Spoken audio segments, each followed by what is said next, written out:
The Pandora box is a box that is beautiful to some and not so beautiful to others. A lot of people are interested in the content of the Pandora box. Well, on this program, what we do is to open the box and allow you to have a view of the content of the box. And today, what's inside the box? A lot of things are inside the box. We're going to be talking about the anti-tax law in Cross River State and everything about the agency. I am here with a very senior and super personality in the person of Bishop Emmah Isong. He is the founder of Christian Central Chapel International and also the chairman of the anti-tax agency in Cross River State. You're welcome to the show, sir. Thank you so much. My privilege to be here. We're going to talk a little bit about Nigeria. This year, Nigeria celebrates its 60th year as a country. What's your opinion of this? Every year we keep celebrating, throwing out the drums and dancing.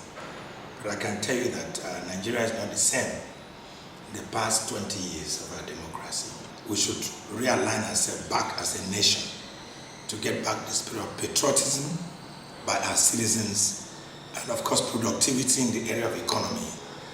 Too many youths on the street unemployed, and we've wasted precious years of our oil money, and we need to get that back. We're owing as a nation, though there are some good sides, bright sides. Villages are turning to towns, and education has taken prominence even in different professions. So still some good news for Nigeria.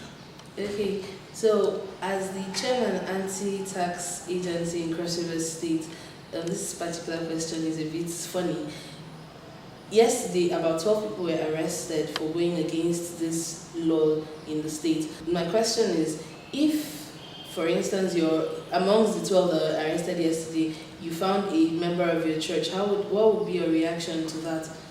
Every member of our church knows that their pastor is in serious business of reviving Cross River economy. He must have lost membership to be able to break that law of the government tax exemption policies. So I will be very surprised to see any member. A few years back, Calabar was known as the cleanest city in Nigeria.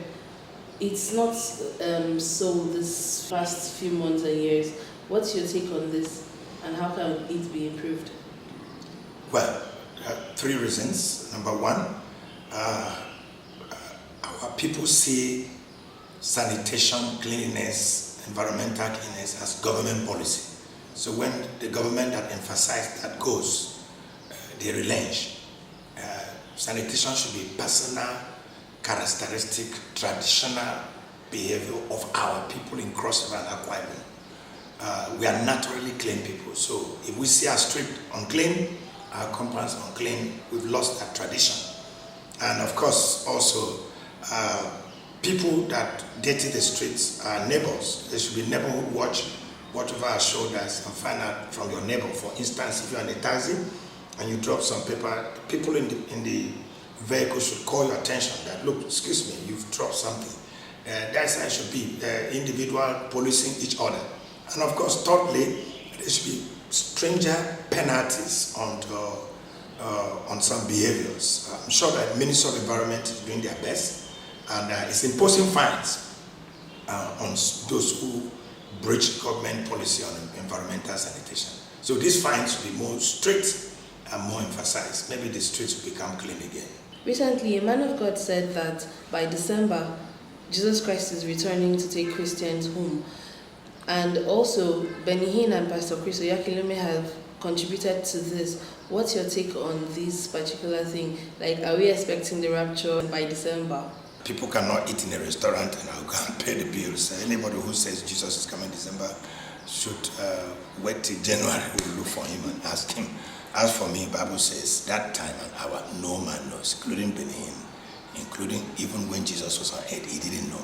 Bible said, not even the Son of Man. So it's risky to predict the coming of Christ and attach date. So I don't like answering people's questions. When the time comes, when the armed robbers reach the road, they will see the police. What's your final advice to people in the state concerning the anti-tax agency and how to not break the law, and also the environmental sanitation issues? 20th of May 2020, the digital governor, Professor Ben Ayade, had made a law, executive fiat, that low-income earners, keke napep taxi drivers, vegetable sellers, small shops, even hotels that is less than 1 star, should be exempted from levies and taxes in Cross River State. That he did to reinforce the 2015 Cross River State tax exemption law, which is now in the House of Assembly for amendment. Penalties, of course, before I say that, you should know that special courts have been set up by the acting chief judge of Cross River State to try offenders. And we are going on very serious enforcements. And anybody that oppresses the poor or imposes illegal taxes on the road, in the shops, in the motor park, on cross riverians or those who live in Cross River State is liable to very serious fines and maximum punishment. And we do hope that what happened here some days ago, where there's a joint task force that went with our anti-tax brigade, arresting people on the street, on Marian Road, on a tagboat, people should learn a lesson from that. Clips were shown on television, and if you are being embarrassed, you can call our hotline 070-2610-5177. Call the anti-tax hotline 070-2610-5177. And with that number, there's going to be very prompt response to save anybody. Well, issue of illegal taxation continue because man loves money. But I hope that the love of money would not lead you to a terrible evil. My advice. You're just tuning in, it's the Pandora Box, and today we had a wonderful personality in the person of Bishop Emmah Isong of Christian Central Chapel International, and also the chairman of Anti-Taxation Agency, and he's also the PRO, the national PRO of Pentecostal Fellowship of Nigeria. So he's been talking a lot about the anti-tax agency and also the cleanliness of the state. I hope you learned 1 or 2 things from this interview. Till we come your way same time, same station, remain blessed and also try to keep the law, because nobody's above the law.